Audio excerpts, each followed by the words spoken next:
Muito boa tarde a todos, muito bem-vindos. Todos aqueles que aguentaram este calor, 40 graus, hein? Não é pera doce. Bem-vindos todos, este é mais um debate da Fundação Francisco Manuel dos Santos na Feira do Livro de Lisboa deste ano.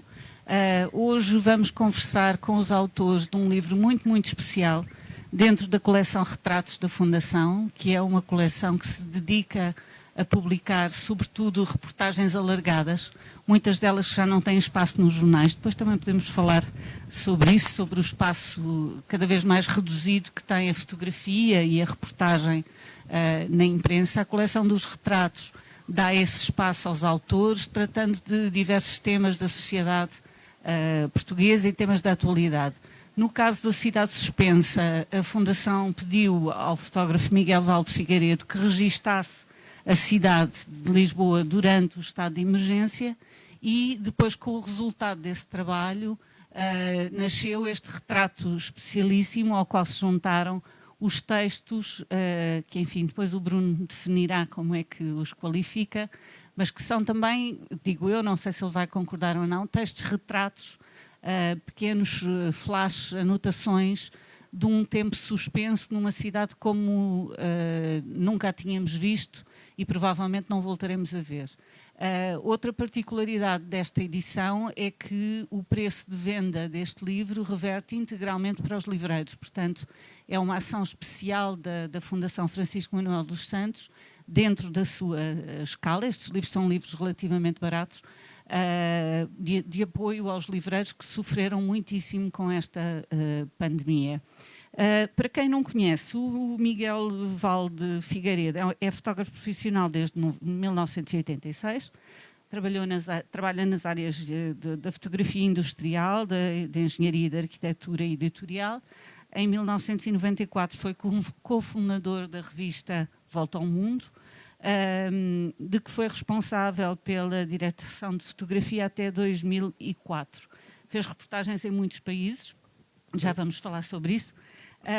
Entre 99 e 2002 foi diretor de fotografia também da revista Evasões e publicou, entretanto, vários álbuns de fotografia, realizou diversas exposições em Portugal e no estrangeiro. Se calhar apresento já o Bruno também. O Bruno Vieira Amaral é escritor, cronista do Expresso, estreou-se com um romance chamado As Primeiras Coisas, que ganhou o Prémio Literário José Saramago e cujo protagonista, digamos assim, é um bairro chamado Bairro Amélia, que corresponde ao Val da Moreira, que é, e também há aqui um paralelismo, que é se calhar uma parte urbana da Grande Lisboa, ou de uma realidade urbana de que muitas vezes não se fala e que não é conhecida e que também está de certa forma suspensa, não é? Pelo menos dos olhares dos outros. Depois o Bruno logo dirá se concorda ou não. Publicou Hoje Estarás Comigo no Paraíso, um guia para 50 personagens da ficção portuguesa, o livro de dispersos de manobras de guerrilheiros, para a coleção de retratos da Fundação Aleluia, que é uma reportagem sobre as minorias religiosas em Portugal, e muito recentemente, exatamente na altura em que saiu este Cidade Suspensa, um livro de contos chamado Uma Ida a um Motel. Está a preparar uma biografia do escritor José Cardoso Pires, que irá sair para o ano na editora Contraponto. Eu começo pelo Miguel, que tendo passado por tantos países e por tantos cenários, não é? O que é que encontrou de diferente logo nos primeiros dias em que começou a fotografar Lisboa no estado de emergência? Bom, primeiro quero agradecer aos sacrificados de hoje estarem aqui connosco. Espero que não derretam. Quanto ao resto, o que eu encontrei foi, como o Bruno diria melhor que eu, uma cidade em ruínas que eram visíveis e que eram ruínas novas, no fundo. E perceber que as cidades, finalmente nós sabemos isso, mas nunca nos lembramos, as cidades existem porque existem as pessoas que lá vivem e que a construíram. Portanto, os primeiros dias foram, como eu estava muito centrado naquilo que tinha que fazer e ainda não sabia exatamente como é que ia fazer, o que é que ia encontrar, não houve muito tempo para reflexão sobre aquilo que estava a ver. Uns dias depois a coisa começou a adensar-se e a perceber que a cidade não podia continuar assim durante muito mais tempo porque morria por si própria. E nós intuímos que haja vida para além das fachadas dos prédios. Sabemos que a cidade continua, apesar de tudo, com sangue na guerra, mas não vemos. É muito estranho mesmo. E começa a ser, de alguma maneira, violento. Como é que nós equilibramos isso andando na rua?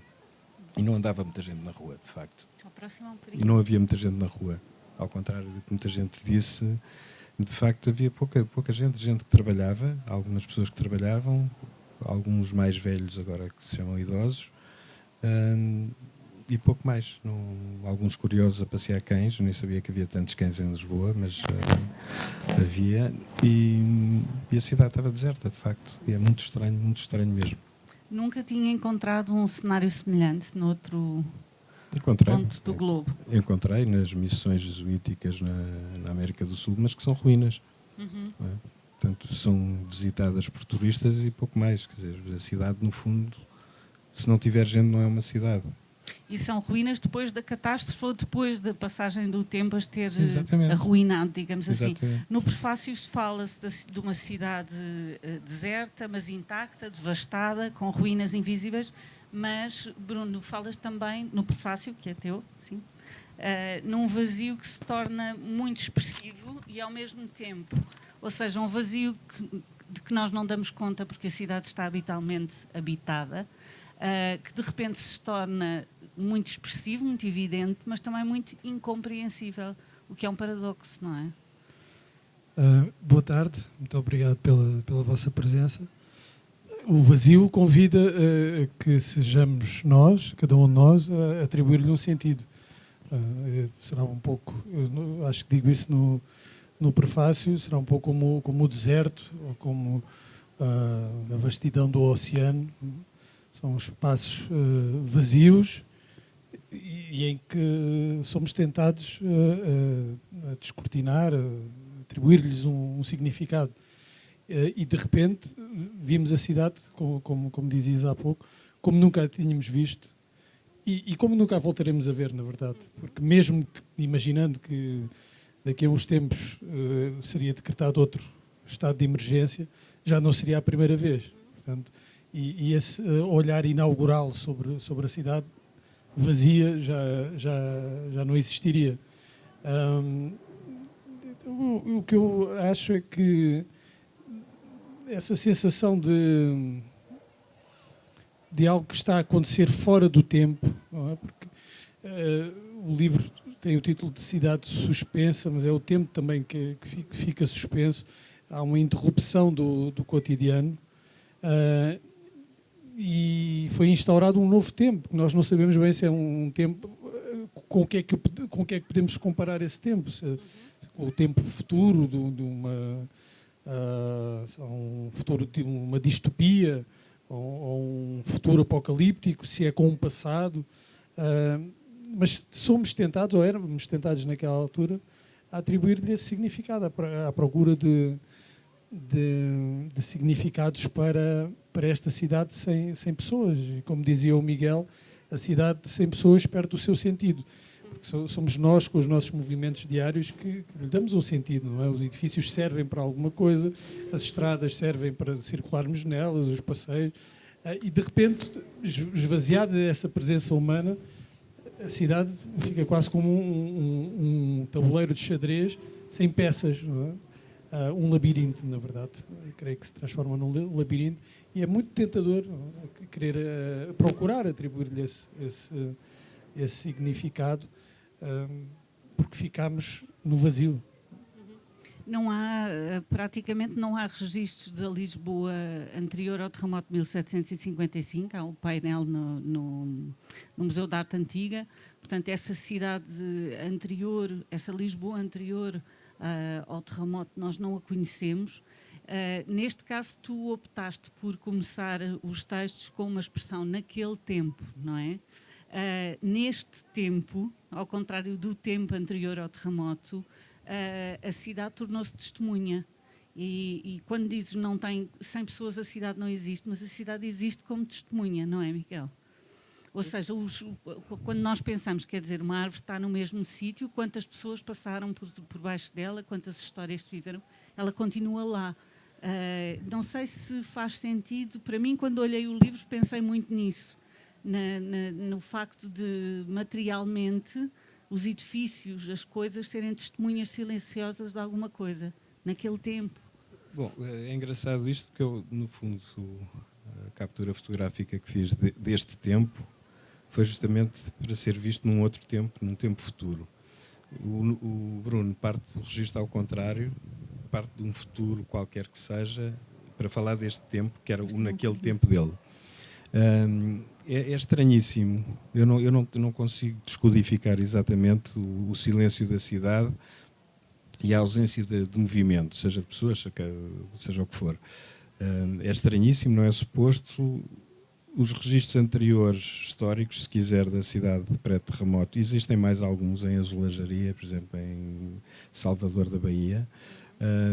Não são muitos, mas existem, e eu não consigo sequer fazer uma comparação, porque naquele tempo realmente havia gente na rua, apesar de tudo, se calhar sem casas, talvez o contrário. Aqui nós sabemos que há pessoas, mas não as vemos. Isso causa aqui uma tensão, o que fotograficamente é interessante, que é construir uma tensão em algumas imagens do vazio que supostamente devia estar cheio, e por isso eu também tentei fotografar daquilo que eu chamei já várias vezes as horas de expediente. As zonas de? Desculpa, Miguel.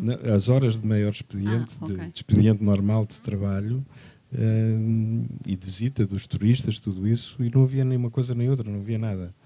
E, portanto, eu acho que são só imagens deste tempo. Eu não consigo agora, passados estes meses, olhar para isto com grande acuidade intelectual e não consigo decifrar exatamente o que está nas fotografias, porque é uma cidade que eu não consigo reconhecer ao fim deste tempo. Isso é estranho. Eu não tenho fotografado em Lisboa nos últimos meses, justamente por isso, porque esta cidade eu já a reconheço apesar das máscaras, aquela eu não a consigo reconhecer, é como diz o Bruno, naquele tempo. E isso é muito esquisito, não consigo lidar bem com isso. Fotograficamente, repare, nós estamos aqui, estamos a viver e a vida continua, não é? Eu não sei exatamente falar muito sobre estas fotografias com essa distinção histórica. Há testemunha, a cidade testemunha, mas a cidade é testemunha das pessoas que cá viveram e de cá estão. Se não houver pessoas, a cidade não é testemunha de coisa nenhuma. É o que é uma cidade fantasma? É mais estranho ainda. Não é bem uma cidade fantasma, porque nós vemos as pessoas nas janelas, nos autocarros, pelo menos o motorista, não é? Portanto, é uma prisão virada ao contrário. É um mundo inverso, é um mundo ao contrário. E, portanto, aquilo que é exterior passou a ser interior. Felizmente temos as varandas, não é? O Bruno gosta das varandas e explica isso muito melhor que eu só fotografei.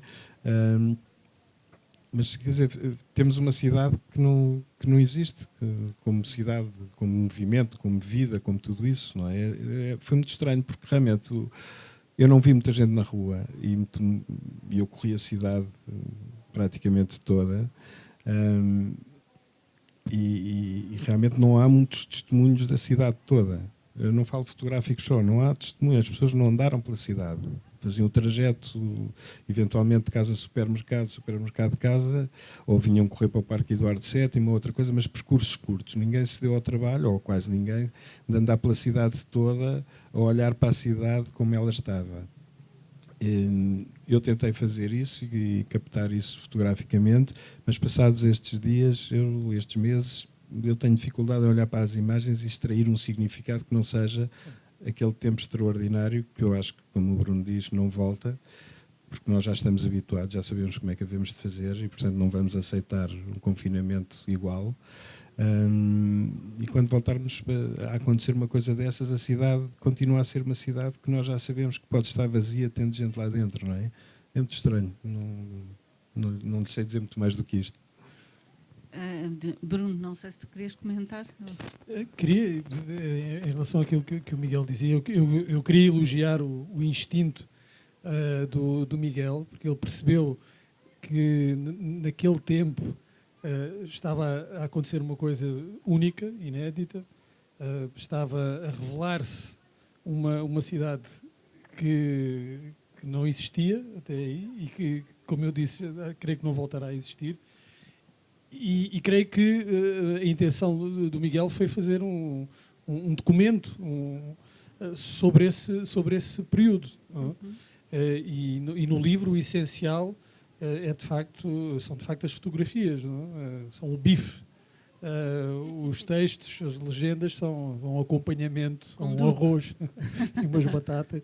Mas o bife, a essência do livro são as fotografias, porque as fotografias dispensam o texto ou não dependem dele, mas o texto depende completamente das fotografias. E esse trabalho do Miguel é fundamental como registro deste tempo, porque nós estamos habituados, ou quem vive na cidade, eu não vivo em Lisboa, mas bem, isso será válido praticamente para todas as cidades, está habituado a que a cidade tenha determinados ritmos. A cidade tem as suas estações, as suas temporadas. A cidade em agosto é diferente da cidade em setembro, mas é cíclico, não é? A cidade muda e volta, ano após ano, voltamos às mesmas épocas, não é? A viver as mesmas coisas, mais ou menos, a ver a mesma luz nos mesmos meses. E naquele período foi tudo diferente, não é? E o nosso olhar, sendo diferente também, faz com que seja quase como uma cápsula. E o Miguel teve essa felicidade, esse instinto, essa inteligência de ir para a cidade e registá-la nesse período absolutamente único. Miguel, porquê é que as fotografias são a preto e branco? É porque não havia outra maneira de fazer. Olhando para a cidade, a densidade tinha que ser a preto e branco. E a cidade é branca, ao contrário do que andam para aí a pintar no chão de azul e de cor-de-rosa. Isto sempre foi a cidade branca, do meu tempo, e o contraste é dado pelo preto. E, portanto, consegue-se uma densidade... Que é uma metáfora também, não é? Da luz e do escuro. A luz e sombra. E a sombra, se repararem em algumas fotografias, é essencial como elemento de composição. Uma quase falta de informação, porque justamente não havia informação para dar, não é? Portanto, o negro simboliza isso. Não é uma visão negra da vida, é a ausência de vida, basicamente. Como é que fez o seu trabalho? Foi como uma espécie de batedor da cidade? Ou foi andando à deriva e captando o que via? E também depois juntar duas perguntas. Primeiro, qual foi mais ou menos um método, ou se existiu um método, e depois como é que foi feita a escolha e a organização final das imagens? Quais foram as que excluiu e porquê? Bom, eu lancei esta proposta à Fundação no primeiro dia depois daquele fim de semana do decreto de confinamento ou de estado de emergência. E que foi aceito imediatamente, ainda que oficiosamente primeiro, mas oficialmente logo no dia seguinte. E eu parti logo nesse dia para a rua, sem saber exatamente como é que havia de pegar, porque não sabia o que é que ia encontrar. Porque no fundo é tudo tão novo, não há uma descrição, não há um exemplo anterior que permita, olha, vou fazer assim, vou fazer assado, vou começar por este e acabar em oeste, ou norte e sul, ou prédios e depois as praças. Portanto, não tive um método pré-feito, não havia uma maquete, digamos assim, para começar o trabalho. Portanto, isso só começou a ser construído, ou seja, a arranjar um método depois de já estar no terreno. E, portanto, ao quarto dia de fotografia, perceber como é que eu poderia calcorrear a cidade, porque foi tudo basicamente feito a pé, algum transporte ou outro para as zonas mais distantes e depois voltar a pé para o centro. Eu vivo no centro da cidade, e criar, no fundo, uns percursos pelos lugares mais conhecidos, como agora se diz, icónicos da cidade, e criar percursos que me permitissem, em tempo útil e sem cair para o lado dos quilómetros percorridos, com as máquinas às costas às vezes é um bocadinho diferente do que andar só a passear, criar uma teia, uma rede, digamos, de círculos que se fossem... Gosta dessa ideia do tabuleiro de xadrez? Sim, um tabuleiro de xadrez cujas margens de cada casa não estão exatamente definidas, justamente para eu poder chegar um bocadinho mais para a Avenida António Augusto Aguiar, mas poder entrar também numa paralela e, portanto, não havia uma definição das casas, digamos, do tabuleiro. E, portanto, foi percorrer, apesar de não ser eu conheço a cidade o suficiente para não precisar de mapas, e, portanto, criar, imagino, venho da Expo até ao Terreiro do Paço. Ainda é um bocadinho, como calculam, e sobretudo porque tem que vir mais ou menos aos S. E a encontrar o que vier a encontrar. Portanto, não há pré-definição, eu não sei o que é que vou encontrar, não sei com quem é que me vou cruzar, eu não sei se com quem me cruzo pode ser ou não importante para o documento que eu tentava fazer. Eu sabia era que tinha que fazer isto. Criar um acervo fotográfico suficiente que possa ser um acervo documental da cidade num tempo único, exclusivo, e que eu tive a sorte de poder testemunhar com uma máquina às costas. Mas é uma reportagem, nesse sentido é absolutamente uma reportagem, não é? Só que não há, o acontecimento é suspenso, ou seja, não há um antes, depois, qualquer coisa que está a acontecer e que está para ali a parar. Eu queria evitar dizer que isto é uma reportagem, sendo que há fotografias que são de reportagem, nomeadamente dos voluntários. Sim, da Cruz Vermelha, da Casa da Acreditar, da ReFood, portanto, gente que se chegou à frente, ao contrário de outros que se esconderam debaixo da cama e que tiveram naquilo que se chama a linha da frente. Gente com coragem e que são anónimos. E eu também neste livro quis deixar pelo menos um pequeno apontamento, que houve gente que esteve a trabalhar sempre em prol dos outros, não em seu proveito. Isso é uma coisa que devia ser mais valorizada por vezes. De qualquer modo, esta a teia criada não é uma reportagem, mas também não é um exercício de estilo, não é um ensaio. E, no fundo, a ideia é nós conseguirmos fazer um documentário de A a Z em fotografia deste tempo, não querendo cair em exercícios, como digo, de estilo, não querendo fazer fotografias artísticas, não querendo usar efeitos, porque por isso eu não fotografei às 6 da manhã com uma luz fantástica que Lisboa tem. Eu também não quis adensar mais as imagens nos dias em que choveu. Eu não sei se vocês repararam que abril foi águas 1000 e qualquer coisa mais. Isso também evitou que muita gente andasse na rua, estou convencido. Eu também não quis que as fotografias fossem mais densas do que já eram, porque usar a chuva, o desconforto que é uma cidade com chuva, pelo menos para mim, ou usar outro efeito qualquer de luz, porque é rasante, ou era um efeito plástico, e isso não interessava nada também para isto. Por outro lado, eu também não quis substituir-me aos meus colegas que andavam a fazer reportagem dos acontecimentos, portanto eu não estava a fazer em tempo real. Mas é fotografado em tempo real, em alguns sítios cruzámos-nos, mas a minha, passo sem modéstia, missão era outra. Mais difusa. O que é que ficou de fora? Ou o que é que privilegiou? O que privilegiou nós sabemos, está aqui, não é? Sabe que depois a seleção, como a seleção e a edição, e tu sabes, é uma coisa de sensibilidade, não é? É uma coisa de intuição algumas vezes.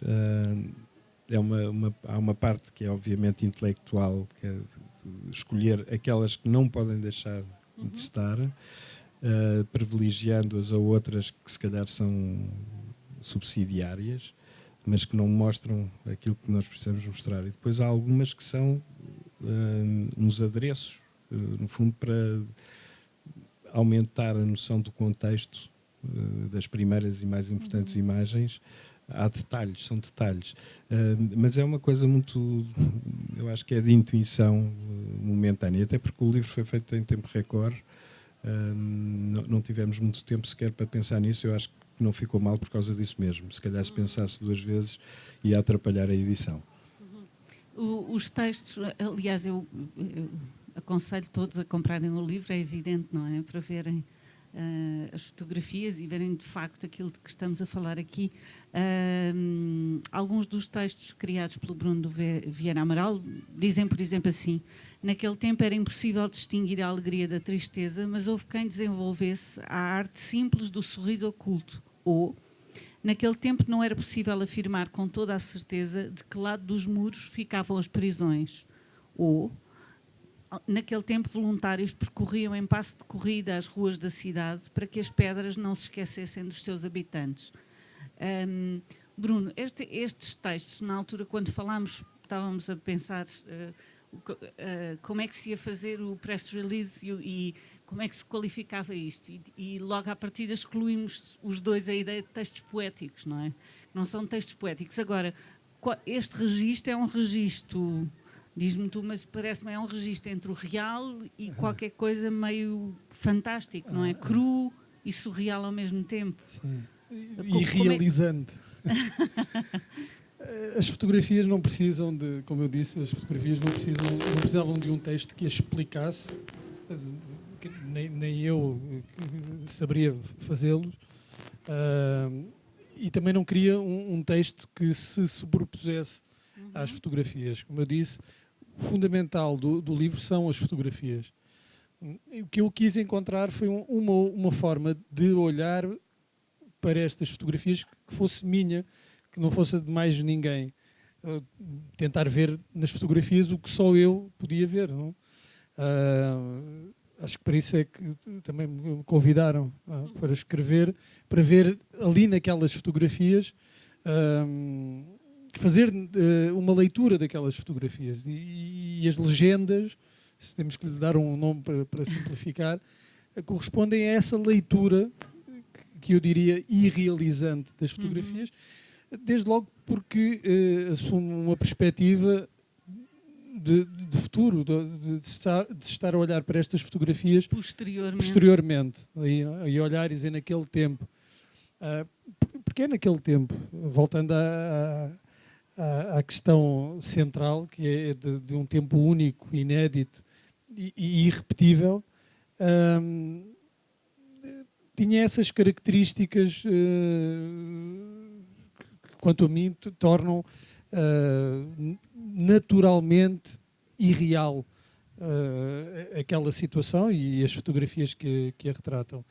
Então, em vez de olhar e ver nestas fotografias uma espécie de futuro distópico, quis olhar já de uma perspectiva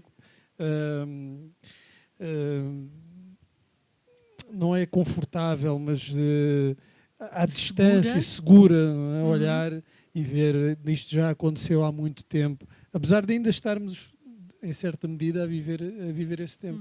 E essa foi a minha opção para os textos, daí esse motivo que se repete, não é? Do início, no todo será uma anáfora, uma repetição naquele tempo, porque remete não só para um tempo passado, mas mais do que para um tempo que já passou, para um tempo suspenso, um tempo que já não existe. Só existiu naquele tempo. Não é uma ficção, é isso que tu dizes, não é propriamente, não é uma ficção. espécie de um aforismo. Não é uma ficção, não quis fazer uma ficção, mas que os textos servissem como um fio, que não é invisível, mas o meu desejo é que fosse invisível, a unir o fio de um colar, não é? Em que o importante são as contas, que são as fotografias.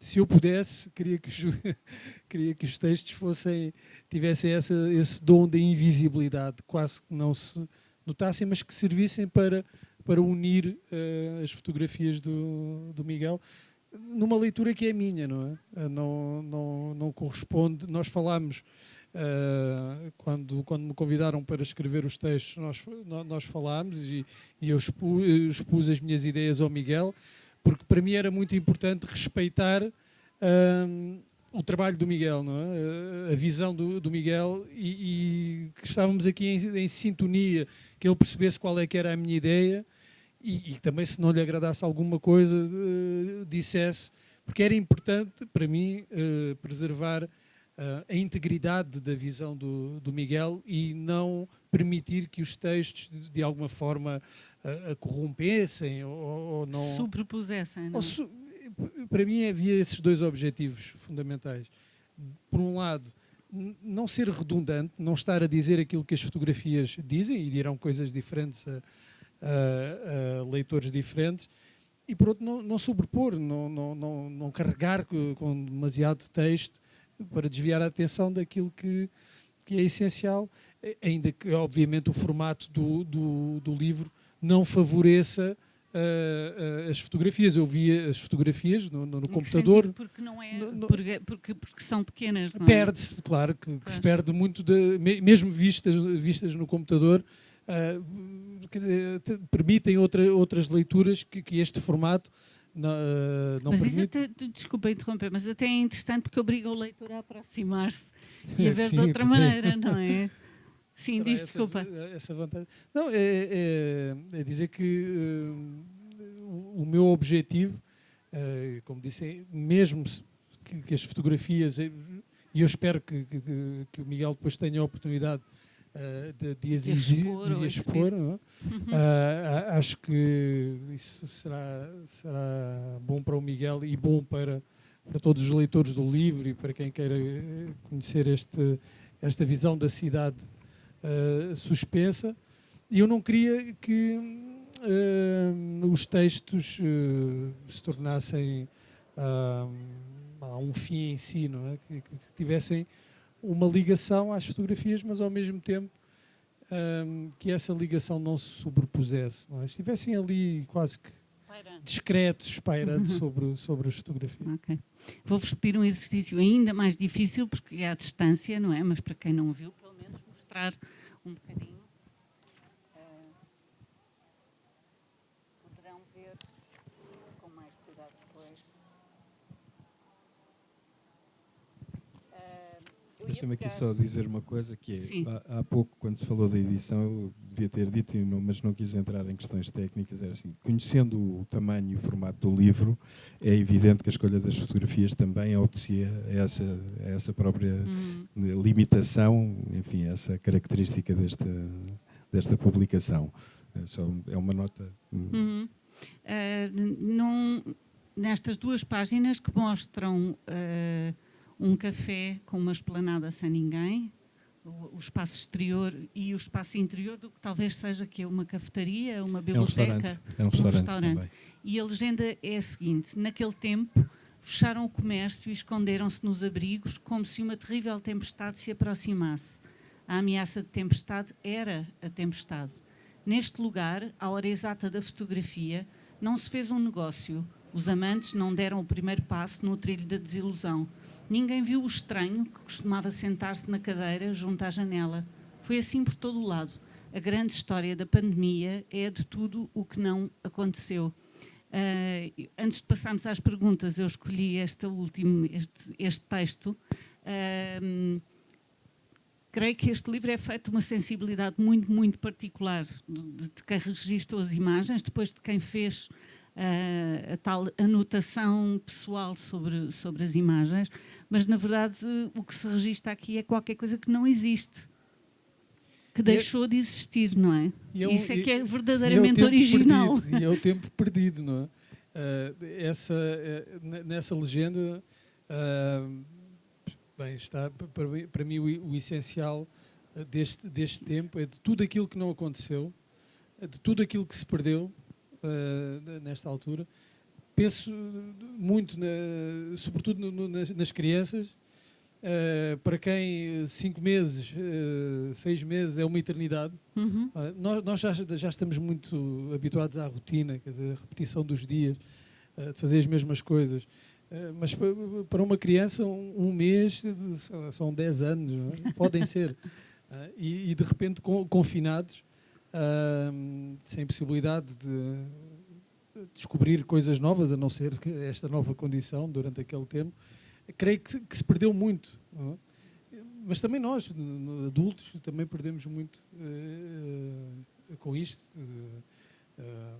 Deixámos de fazer muitas coisas e se calhar apercebemos-nos de outras. Apercebemos de outras e apercebemos do que estamos a perder, não é? muitas pessoas provavelmente mesmo que não viajem muito, ou não saiam muito de casa, ou não vão muito jantar fora, ou almoçar fora, ou ao cinema, ou ao teatro, provavelmente nesta altura sentiram falta disso, porque essa limitação, o de não se poder fazer, torna-nos agudamente conscientes dessa falta. Uma coisa é nós não irmos, não é? Porque não É a somos para falta ir da virados. festa, a falta do funeral, a falta do... Falta de muitas... Havia muitas outras dimensões, claro, não estão no livro, e que são muito mais graves. Essa questão dos funerais é dramática, não foi só aqui, foi em todos os países que sofreram com a pandemia. Mas é muito esta coisa de coisas que se perdem e que não se podem recuperar.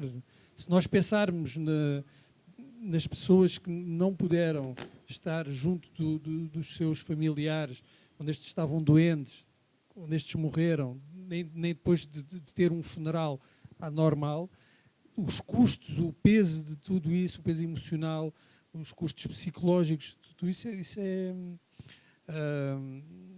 foi dramático. O não se poder acompanhar, o não poder consolar, o não poder ter consolo dos outros, tudo isso se perdeu neste tempo. Sim, por um lado, a história desta pandemia, que ainda está a ser escrita por um argumentista um bocado cruel, é a história de todas essas coisas que se perderam, que não aconteceram. Portanto, registro de como existiu alguma coisa que fez deixar de existir muitas outras, Miguel, não é? Acho que, enfim, eu não sei se tem que haver sempre substituição para tudo e mais alguma coisa. Não é? Eu tenho a impressão que descobrimos foi algumas outras coisas. Uns inventaram coisas em casa, não é? Umas para se rirem, também é preciso. Outras para se entreterem, ou até gente. Eu ainda comecei, mas não fui muito resistente a tentar arrumar qualquer coisa que precisava de ser arrumada. Mas desisti rapidamente, percebi que não tinha capacidade física nem mental para essa grande tarefa. Mas enfim, de qualquer modo, eu não sei se era uma questão de substituição. Não sei mesmo, não faço a menor ideia. Eu acho que ainda estamos no meio desta coisa toda e, portanto, como estamos no meio, será difícil ter uma opinião definitiva, seja sobre o que for. E uma delas é essa. O que deixou de ser feito. Houve coisas que nós, em princípio, temos como adquiridas que têm que ser feitas e não foram. E a vida, apesar de tudo, continuou, enterrando os mortos sem a família à volta. Ou não visitando os que ou estão não visitando nascidos. os que estão vivos ou que acabaram de nascer. Mas isto continua, não é? Continua sempre, até ao dia que deixar de continuar. Mas pronto, para já ainda vai continuando. E o que fizemos de novo, não sei se era assim tão novo ou se descobrimos que era se calhar um bom tempo para executar certas tarefas, criar certas ideias, repensar como se fazem as coisas. É a primeira vez que se fez um livro em teletrabalho, eu acho. Mas eu não conhecia o Bruno e o Bruno não me conhecia a mim, por razões... Mas só se viram agora? Não, vimos a semana passada. Já nos vimos a semana passada, atenção. Não, mas falámos pelo telefone e, portanto, tratámos do livro pelo telefone. Eu não sei quem é que desenhou graficamente o livro, pessoalmente, não faço a menor ideia, não conheço a gráfica. Portanto, isto foi tudo uma coisa virtual. Mas é engraçado que o virtual se tornou físico. Não é? Portanto, a prova está que é possível virtualmente fazer um livro físico. Surgiram coisas uma novas. novidade. Surgiram maneiras de funcionar novas. Isto não é uma novidade que se está a dizer agora, mas surgiram. Mas não sei se é uma substituição, se é uma evolução, se é uma transformação, se é uma necessidade. Não sei mesmo. Eu comecei por dizer que este livro era um livro muito, muito especial.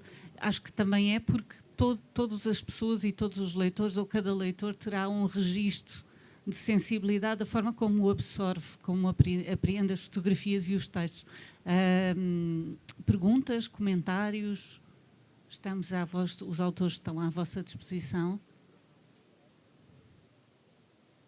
Se puderem dizer o nome primeiro.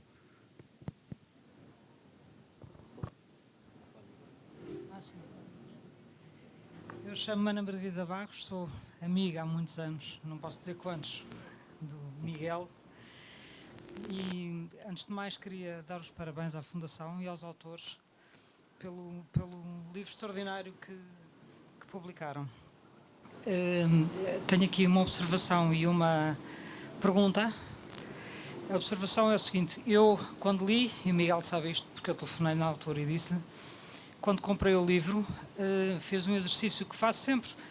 Quando vejo trabalhos fotográficos do Miguel, que são maravilhosos, fiz um exercício que foi ver as fotografias tapando as legendas, para que o meu olhar não fosse, digamos assim, contaminado ou limitado pelas legendas. E depois de ler, fazer esta leitura das fotografias, voltei para trás e li o livro, li as fotografias lendo as legendas, que achei que estavam completamente adequadas, não só porque não limitavam absolutamente nada a leitura da fotografia, o que às vezes acontece, como, por outro lado, até lhe, digamos assim, concediam outros sabores, abriam outros horizontes, e também com uma nota de sarcasmo e de graça que eu gosto sempre. Portanto, isto é uma observação que faço e que aproveito para fazer a pergunta, que é o seguinte: houve com certeza, e do que eu conheço do Miguel, não conheço o Bruno, mas do que conheço do Miguel, houve com certeza uma chave de leitura ou de encadeamento de organização das fotografias. E a minha pergunta é esta: as fotografias começam no primeiro dia, digamos, são tiradas, e o livro termina com uma fotografia do 1º de maio, com um registro que, aliás, me lembrou imediatamente aqueles registros que podia ser no tempo de Mao Tse Tung ou da Coreia do Norte, uma coisa do género. Queria saber qual era a chave de leitura, ou se existiu alguma, ou se foi por acaso, não acredito muito. E, por outro lado, fazer um desafio à Fundação, que é publicar noutra dimensão, com outra categoria, digamos assim, editorial, fotografias, porque realmente, pelo tamanho, vê-se que melhorariam imenso se tivessem uma dimensão maior, ou até uma exposição. Obrigada. Vamos juntar mais uma pergunta ou intervenção?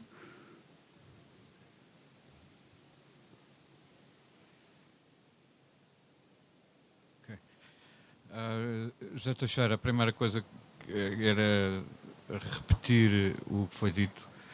Acho que a Fundação teve muito bem. Isto é uma memória a 3 euros que fica para todos os lisboetas e todos os portugueses. É uma memória, eu chamo-lhe uma etnografia. É mais uma etnografia do que uma reportagem. E, portanto, é espetacular fazerem isto. E agora podiam fazer um livro a 30 euros, ou a 60 euros, ou a 90 euros, depende. Para uma minoria, tudo bem. Para as bibliotecas, para uma minoria onde nós possamos sentir as fotografias de outra maneira e fazer uma exposição com estas ou outras fotografias. Isso é irrelevante, é a escolha do fotógrafo e do escritor também. Acho que esse era um desafio.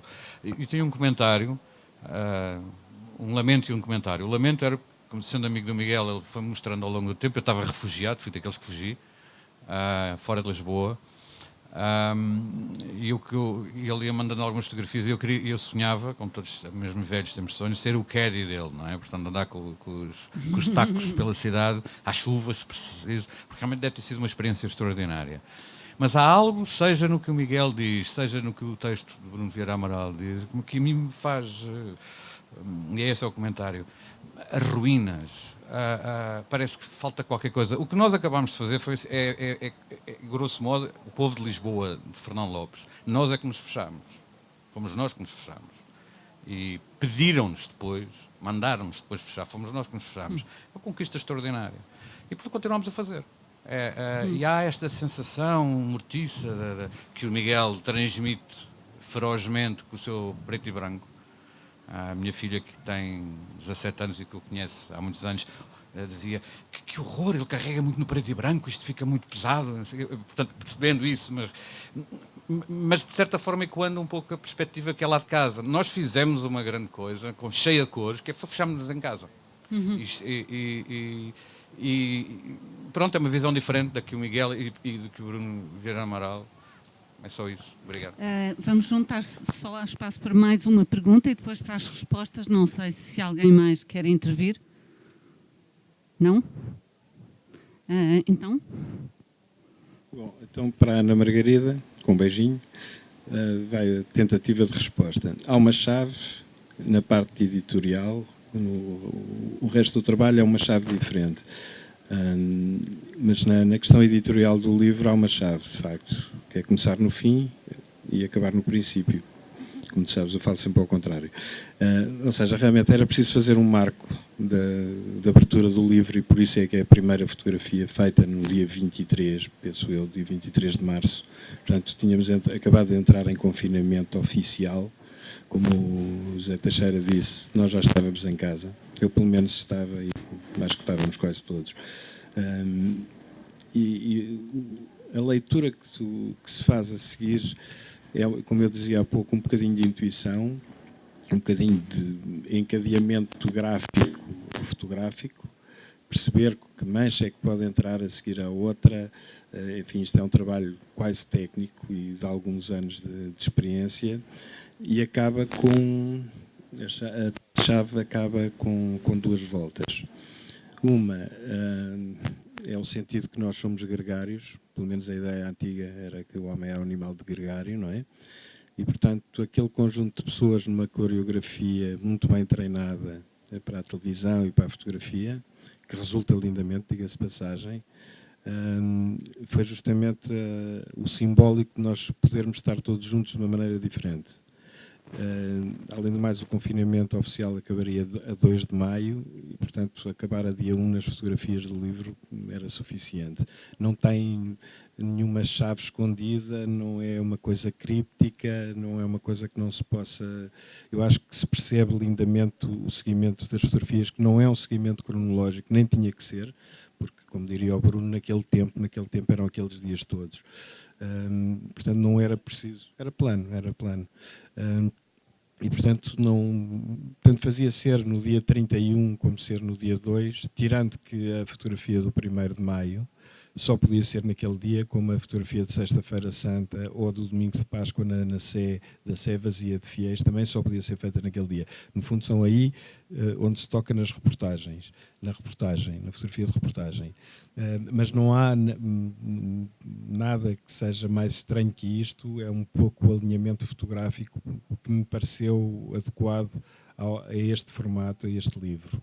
Mas era importante abrir com uma e fechar com outra, e, portanto, aí foi cronológico, sendo que a última não é só pela questão cronológica, é assim também eu acho que entra aqui a semiótica, não é? Mas para não complicar o discurso, há um simbolismo muito rápido que se apreende rapidamente, que é aquela gente toda organizada, com máscaras, o que for, que nos pode transmitir várias sensações de tempos e de lugares diferentes, mas que o contributo é este, vamos estar todos juntos, de uma maneira ou de outra, não temos outro sítio para onde ir. Pronto. Eu queria agradecer as palavras. Para mim, espero que... Eu gostava muito que os leitores partilhassem essa opinião. Para mim, volto a insistir, o centro do livro, a essência do livro são as fotografias do Miguel, e acima de tudo eu queria que os textos respeitassem essa integridade e também de alguma forma a visão do Miguel. Em relação à questão de haver um lado mortiço, a palavra que usou era a cidade que estava assim, não é? Pelo menos foi essa cidade que eu vi nas fotografias do Miguel. Eu não vi em Lisboa, ou passei uma vez de carro, mas não andei na cidade como o Miguel andou. Portanto, a cidade que eu vi, a Lisboa que eu vi, foi a Lisboa através do olhar do Miguel. Estou certo que em casa as pessoas não estariam todas infelicíssimas, ainda que em certas situações tenham sido muito complicadas, dependendo das condições de vida. E também, é verdade, como o Miguel disse, nós estamos a falar de uma cidade suspensa, mas que a cidade, nem o país, não parou todo por igual, não é? Uma outra possibilidade, seria uma outra visão sobre a cidade, é a cidade que não ficou suspensa, não é? As pessoas que continuaram a trabalhar, a fazer o seu dia-a-dia, trabalhadores de supermercados, os profissionais de saúde, Tudo isso era uma outra possibilidade, um outro olhar sobre esse tempo. Este foi o do Miguel e eu procurei estar em sintonia com ele através dos textos. Muito obrigada a todos, muito obrigada ao Obrigado. Miguel Valde Figueiredo e ao Bruno Vieira Amaral. Os livros estão à venda ali ao lado e os autores estarão disponíveis para autógrafos. Muito obrigada a todos. Boa tarde.